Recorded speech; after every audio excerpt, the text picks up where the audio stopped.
온 존재의 근원이시며 주관자 되시는 하나님 아버지, 오늘도 우리의 눈을 뜨게 하시어서 새 하루를 시작하게 하시니 감사합니다. 이 아침에도 주님 의지하며 또 말씀 사모하며 주님 앞에 나왔습니다. 이 시간 부활하신 주님께서 우리를 만나주시고 연약한 우리가 부활의 능력으로 새롭게 변화되게 하여 주시옵소서. 주님께서 우리의 창조주가 되시며 우리의 삶의 인도자가 되심을 오늘도 고백합니다. 하나님께서 우리를 창조하실 때 하나님의 형상대로 창조하셨고, 이스라엘 백성들을 부르셨을 때에도 주님의 크신 뜻으로 초대해 주신 것이며, 우리를 주님의 자녀로 삼아 주신 것 또한 거룩한 아버지의 꿈에 동참하게 하여 주신 것임을 믿음으로 고백합니다. 미약한 우리입니다만 우리의 삶을 통해 주님의 거룩하신 뜻이 온전히 성취되게 하여 주시옵소서. 하나님, 우리는 참으로 연약합니다. 주님의 말씀에 온전히 순종하지 못하고 믿음에 합당한 열매를 맺지 못할 때도 많이 있습니다. 그럼에도 불구하고 불완전하고 연약한 우리를 사용하기로 결정하신 하나님의 그 크신 사랑을 찬양합니다. 수십 번 넘어지고 실패하는 우리들이지만 우리를 믿어주시는 주님의 사랑과 열정에 의지하여 다시 일어서기 원하오니, 연약한 우리를 불쌍히 여겨주시고 주님의 완전하신 길로 우리를 이끌어 주시옵소서. 하나님의 형상대로 우리를 빚어주신 아버지 하나님, 우리가 하나님의 형상임을, 또 우리 안에 주님이 계심을, 무엇보다 우리가 하나님의 자녀임을 잊지 않게 하여 주시옵소서. 때때로 우리는 스스로에게 실망하여 나 자신을 무가치하고 사랑받을 자격 없는 존재로 여길 때가 많이 있습니다. 하지만 주님, 우리가 주님께서 보시기에 심히 좋은 존재로 지음받았음을, 무엇보다도 우리를 대신해서 독생자 예수 그리스도를 십자가에 못 박히게 하실 만큼 한없는 사랑을 받은 존재가 바로 우리임을 기억하게 하여 주시옵소서. 그 값진 사랑에 감복하며 살게 하시고, 이를 통해 주님께서 우리를 향해 세우신 거룩한 비전을 향해 한 걸음씩 나아가는 우리 모두가 되게 하여 주시옵소서. 하나님, 나에게 허락하신 삶의 자리에서부터 믿음의 열매를 맺어가기를 원합니다. 가정과 직장, 교회에서부터 내게 허락해 주신 사람들, 이웃과의 관계에서부터 우리의 신앙생활이 시작되게 하여 주시옵소서. 더 성장하고 성숙해야 할 부분이 있다면 눈을 떠보게 하여 주시고, 내 안에 모난 부분이 있다면 다듬어 주시며, 걸림돌이 있다면 주님 지혜로 잘 넘어설 수 있게 하여 주시옵소서. 또한 내가 하나님의 형상대로 지음을 받았듯이 내 옆에 누군가, 내 이웃도 하나님의 형상대로 지음받았음을 인정하며 함께 살게 하여 주시옵소서. 혹시라도 나와 생각이 다르다 해서 무례히 대하지 않게 하시고, 주님의 선하신 눈으로 그 사람을 바라보며 존중하고 배려할 수 있게 하여 주시옵소서.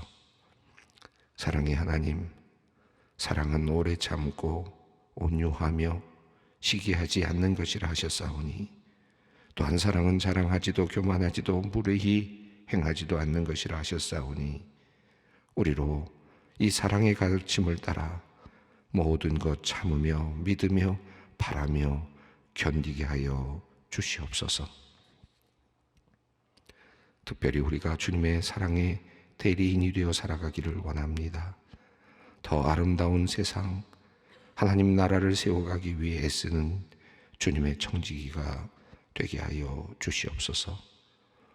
우리로 소외되거나 연약한 자들의 목소리에 귀를 기울여 듣게 하시어 가난한 자나 부한 자, 약한 자와 강한 자 사이에 경계가 없는 모든 사람이 인정받고 존중받는 사회를 일구어 가게 하여 주시옵소서. 옳은 것을 말하고 행할 수 있는 용기와 지혜도 허락해 주시옵소서. 병든 자를 고치시고 배고픈 자를 먹이시며 슬픈 자를 위로하시고 절망한 자에게 희망을 주신 그 예수님의 발자취를 우리도 따라가게 하여 주시옵소서. 소망의 성도들을 위해 기도합니다. 배에 작은 결절이 발견되어 오늘 흉곽경으로 시술하는 집사님을 위하여 기도합니다. 집도하는 의료진을 붙들어 주셔서 결절이 깨끗이 제거되게 하시고 그 어떤 합병증도 생기지 않도록 주님 역사하여 주시옵소서.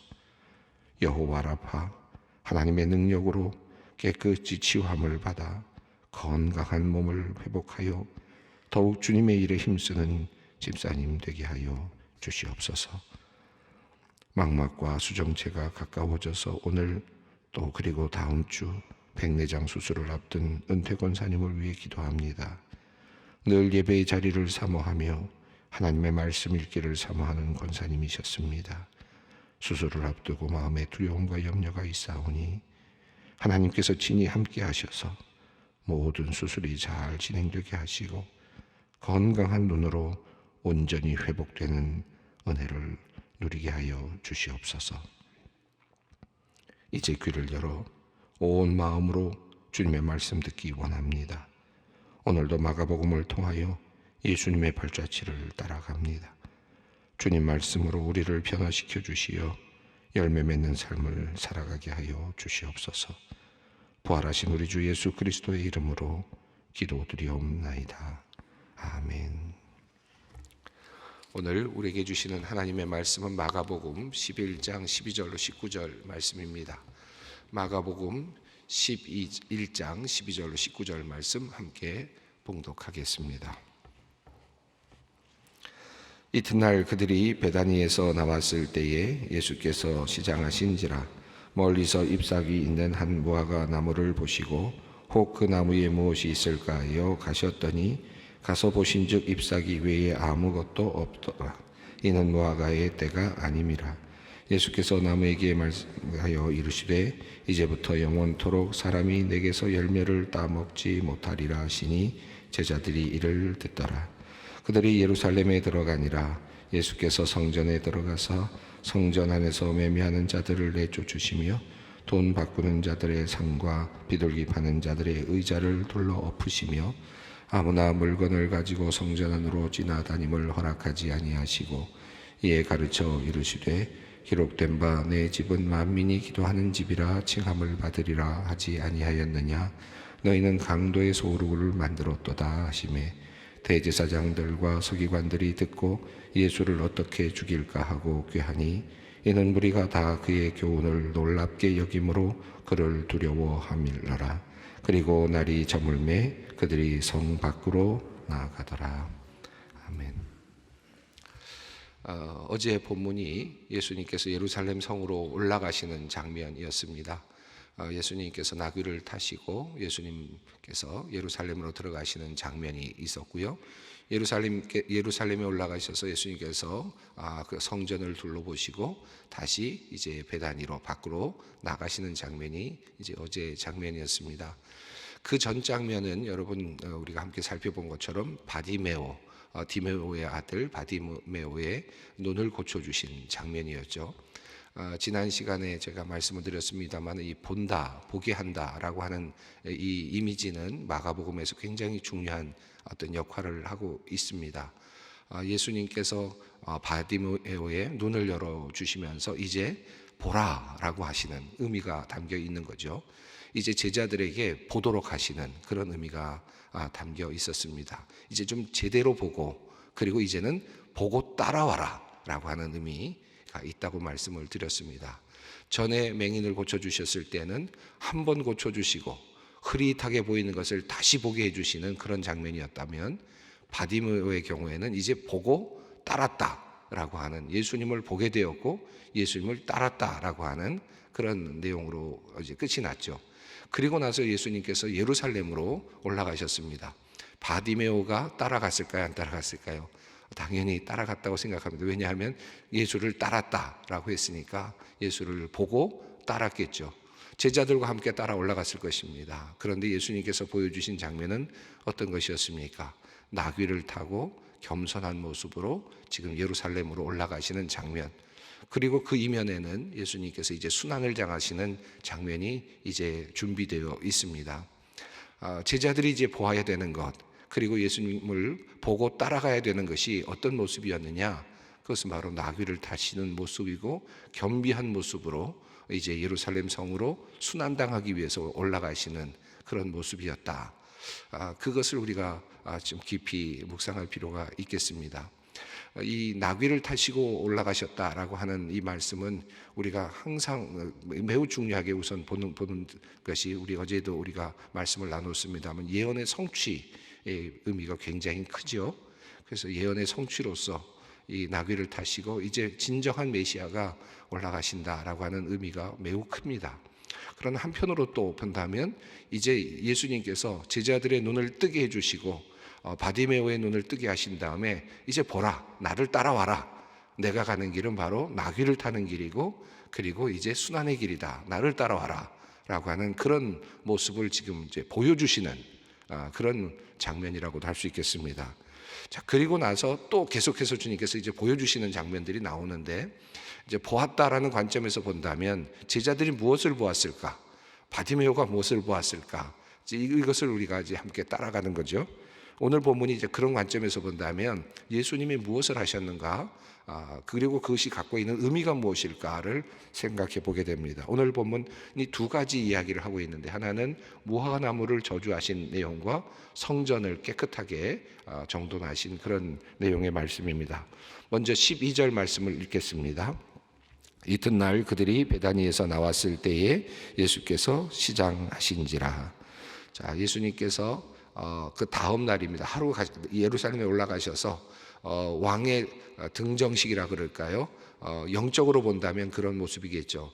세상적으로 본다면 나귀를 타고 들어가시는 초라한 행렬일 수도 있겠지만, 그리고 어느 하나의 그냥 해프닝처럼 보여지는 그런 일일 수도 있었겠지만, 예수님께서는 이렇게 이제 예루살렘 성으로 왕으로 이제 올라가시는 모습을 보이시고, 겸비한 왕으로 올라가시는 모습을 보이신 후에 베다니로 가셔서 이제 잠시 쉬셨습니다. 그리고 다음 날 다시 이제 베다니에서 나오셨는데 예루살렘 성전으로 다시 이제 올라가시는 장면입니다.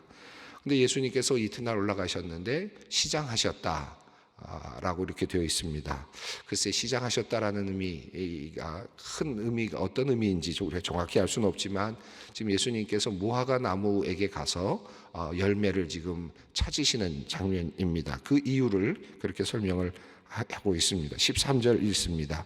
멀리서 잎사귀 있는 한 무화과 나무를 보시고 혹 그 나무에 무엇이 있을까요? 가셨더니 가서 보신즉 잎사귀 외에 아무것도 없더라. 이는 무화과의 때가 아님이라. 무화과 나무 열매를 찾으셨다라고 하는 것이, 이것은 예수님께서 이제 하나의 퍼포먼스를 보여주신다라고 할 수 있겠습니다. 그러니까 예수님께서 지금 이 행동은 단순한 행동이 아니라, 지금 나귀를 타시고 예루살렘을 올라가시는 것도 단순한 행동이 아니라 예언의 성취이죠. 그리고 또 예수님께서 제자들에게 지금 보여주시는 하나의 삶의 모범입니다. 지금 무화과 나무를 찾으시는 장면도 예수님께서 지금 예언의 성취를 이루어 가시는 것이고, 또 제자들에게 보게 하시는 의미가 있습니다. 무화과 때가 아니니까 무화과 나무 열매가 있을 리가 없겠습니다. 자, 그런데 예수님께서는 14절에서 이렇게 무화과 나무에게 말씀하십니다. 예수께서 나무에게 말씀하여 이르시되 이제부터 영원토록 사람이 내게서 열매를 따먹지 못하리라 하시니 제자들이 이를 듣더라. 자, 제자들이 이를 들었다, 보았다 라고 하는, 이게 무슨 말일까? 이게 무슨 뜻일까? 왜 예수님이 이런 일을 하실까? 때도 아닌데 왜 예수님께서는 지금 무화과 나무 열매를 찾고 계실까? 굉장히 의문이 생기는 그런 일을 예수님께서 하신 것입니다. 왜 예수님께서 이런 일을 하셨을까? 이 여러 성경의 구약의 본문들이 이제 관련된 본문들이 있는데요. 호세아 9장 10절 말씀을 보면 이런 내용이 있습니다. 내가 이스라엘을 만나기를 광야에서 포도를 만난 것 같이, 그리고 무화과 나무에서 첫 열매를 봄같이 하였다 라고 이렇게 표현하고 있습니다.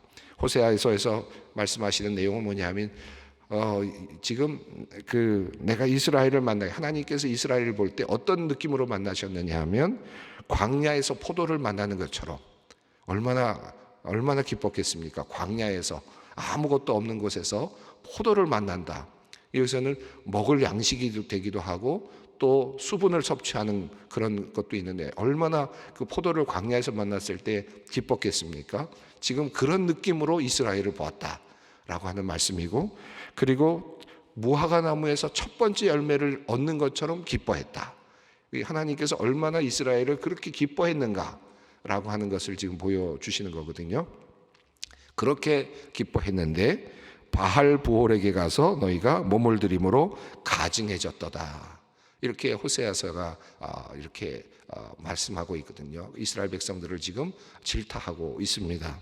바알브올에게 가서 다른 신에게 가서 너희가 섬기고 있다. 내가 너를 그토록 사랑했고 그렇도록 귀하게 여겼는데 너희가 지금 바알브올에 가서 이방 그 신에게 가서 너희가 섬기고 있다라고 하는 그런 내용이 나옵니다. 미가서 7장 1절부터 4절 그 사이에도 그런 비슷한 말씀이 나오는데 재앙이로다 내 마음에 사모하는 처음 익은 무화과 나무가 없도다. 재앙이로다 라고 시작이 되는 이 문장에서 내 마음에 사모하는 처음 익은 무화과 나무 열매가 없도다. 얼마나 기뻐하고 즐거워하는 그것이 하나님의 관점에서 봤을 때 무화과 나무 첫 번째 열매였는가.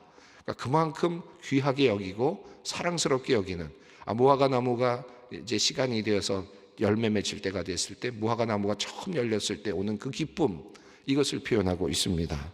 자, 그러면서 이 미가서는 무엇을 연결시키고 있느냐 하면 경건한 자가 끊어졌다라고 하는, 하나님을 따르는 자들이 끊어졌다, 하나님의 백성들이 끊어졌다 하는 것을 이 무화과 나무 첫 열매와 연결시켜서 말씀하고 있습니다. 자, 그러니까 예수님께서 그 외에도 예레미야서 29장 17절 이후에도 또 비슷한 내용의 말씀들이 있습니다. 이 말씀들을 이렇게 유추해 본다면 예수님께서 지금 무화과 나무에 가셔서 열매를 기다리고 있는 모습을 지금 보여주시는데, 하나님께서 이스라엘 백성들을 바라보시면서 첫 번째 열매를 따는 것처럼 기뻐했던 그 모습을 지금 보여주고 계시잖아요. 근데 첫 번째 열매가 맺었나 하고 지금 가보셨는데 아직 때가 아니었습니다. 첫 번째 열매가 맺히기에는 때가 아니었는지 지금 무화과 나무에 열매가 없습니다. 실망스러운 거죠. 지금 이 실망스러운 모습, 이스라엘의 실망스러운 모습, 그 실망스러운 모습은 크게 보면 바알볼에 가서 절하고 있는, 다른 신에게 가서 절하고 있는, 진정한 신에게, 하나님에게 나가지 못하고 다른 신에게 나가서 절하고 있는 경건한 자가 끊어진, 하나님을 따르는 진정한 백성들이 사라진 그와 같은 모습을 보여주고 있습니다. 자, 이 모습들을 지금 하나로 함축하면서 예수님께서는 지금 무화과 나무 아래 가서 열매를 구하시면서 한탄하고 있습니다. 열매가 없다.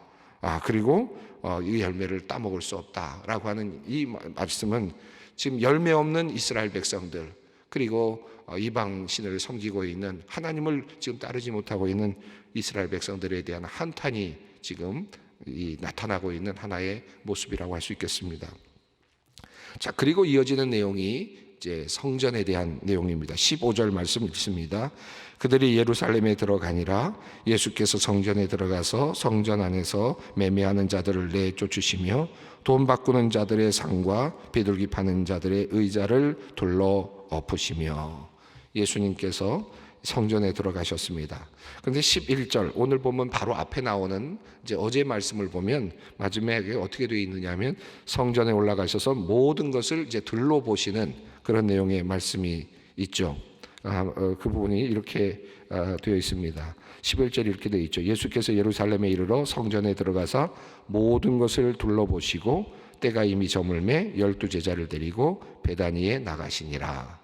그러니까 예수님께서 먼저 하루 앞서 성전을 쭉 보셨습니다. 다 살펴보셨는데, 그리고 그 다음날 다시 올라오셨습니다. 작정을 하고 올라오셨다, 이렇게 생각이 들죠. 모든 것들을 다 살펴보신 다음에 얼마나 그 하루가 힘드셨을까 라고 하는 생각이 들고, 그리고 정말 식사도 못하시고 시장하실 만큼 그렇게 나오시는 모습을 보여주고 있습니다. 예루살렘에 올라가셨는데 성전에 들어가서 이제 드디어 주님께서는 마음에 두셨던, 그리고 안타깝게 하루를 보내셨던 그 마음이 표출되는 그 모습이 나타나는데, 매매하는 자들을 이제 내어 쫓으십니다. 성전에서 매매하는 자들을 내쫓으시며 돈 바꾸는 자들의 상과 비둘기 파는 자들의 의자를 둘러 엎으셨다. 이렇게 되어 있습니다. 16절도 있습니다. 아무나 물건을 가지고 성전 안으로 지나다님을 허락하지 아니하시고. 여러분, 근데 이게 우리가 일반적으로 생각할 때는 이 말씀을 우리가 생각하면서 이게 지금 성전이 부패했구나, 이렇게 생각이 되죠. 어떻게 성전에서 물건을 팔 수 있는가, 그리고 성전에서 어떻게 환전을 할 수 있는가, 이런 생각이 들기도 합니다. 그래서 예수님께서 이렇게 지금 성전을 정화하신 것은 어쩌면 당연하다라는 생각이 들기도 하죠.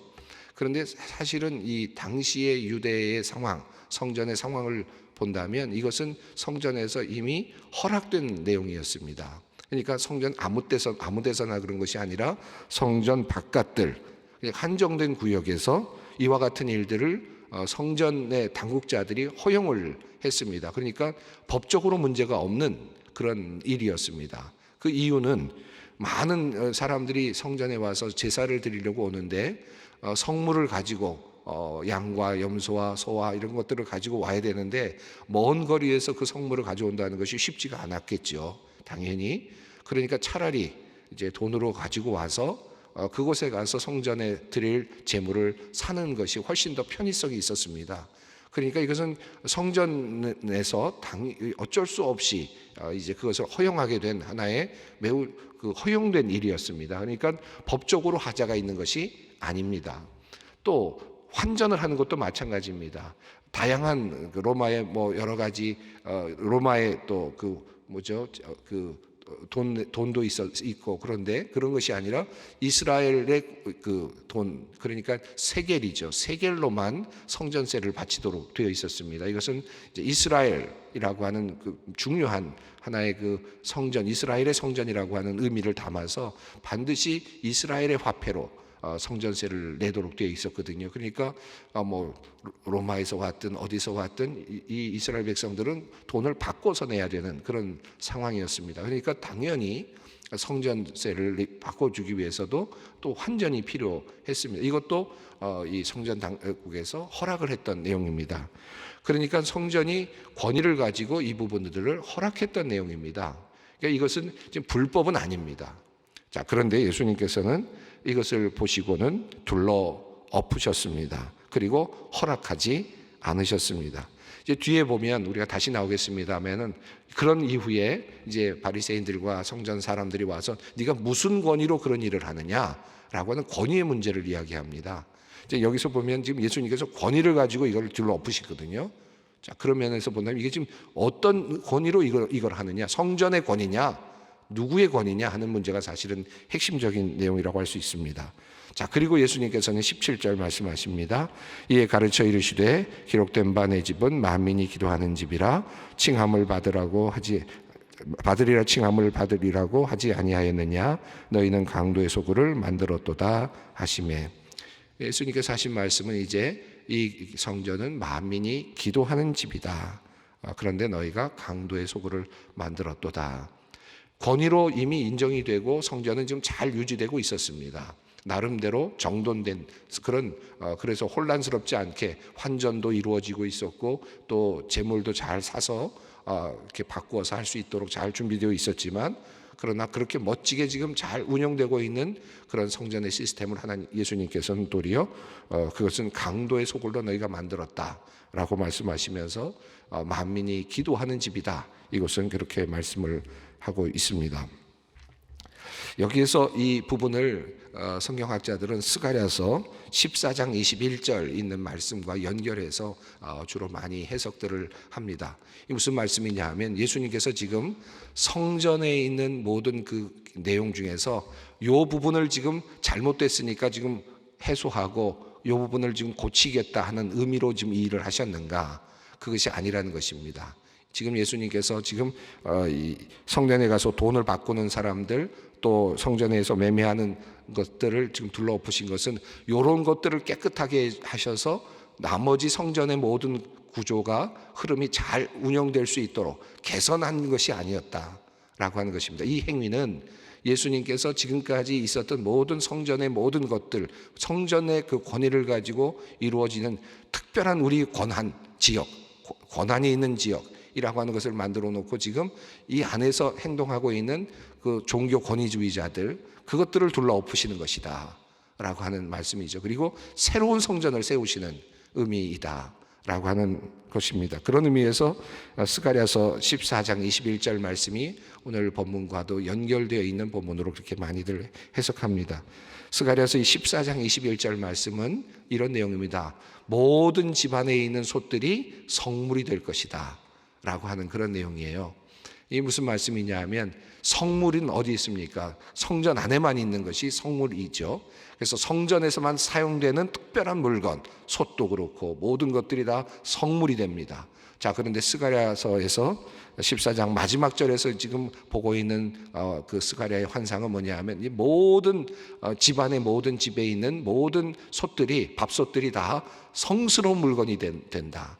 그리고 더 이상 가나안 사람이라는 것이 있지 않을 것이다. 이 무슨 말입니까? 구별된 이방인과 그리고 선택받은 이스라엘 백성이라고 하는 것이 구별되지 않는 그런 때가 올 것이다 라고 하는 그런 말씀입니다. 여기서 지금 성전이라고 하는 것은 특별한 어떤 지역을 하나님께서 특별하게 허용하셨고, 그림자로서, 이제 진정한 성전의 그림자로서 하나님께서 허용하셨던 것인데, 이제 그것이 이제 더 이상 의미가 없어지고, 이제 진정한 성전, 예수님께서 성전을 대체하시고, 그리고 더 나아가서 만민이 기도하는 집이 되고, 모든 사람들이 들어오는 곳이 되고, 모든 사람들이 구원받는 것이 되고, 그래서 이제 더 이상 이스라엘의 그 성전 안에서만 사용되고 있는 특별한 물건, 특별한 것을 바꿔야 되고, 그리고 특별한 돈으로 바꿔야 되는 이런 개념이 다 사라지는, 이제 더 이상 그런 것들이 의미가 없어지는, 무엇으로도 하나님께 드릴 수 있고 모든 것이 다 가능해지는, 예수 그리스도를 통하여 모든 것들이 다 가능해지는 지금 새로운 구조의 성전, 이 구조가 지금 예수님께서 원하시고 또 세우시는 모습의 성전이라는 것을 우리가 다시 보게 됩니다.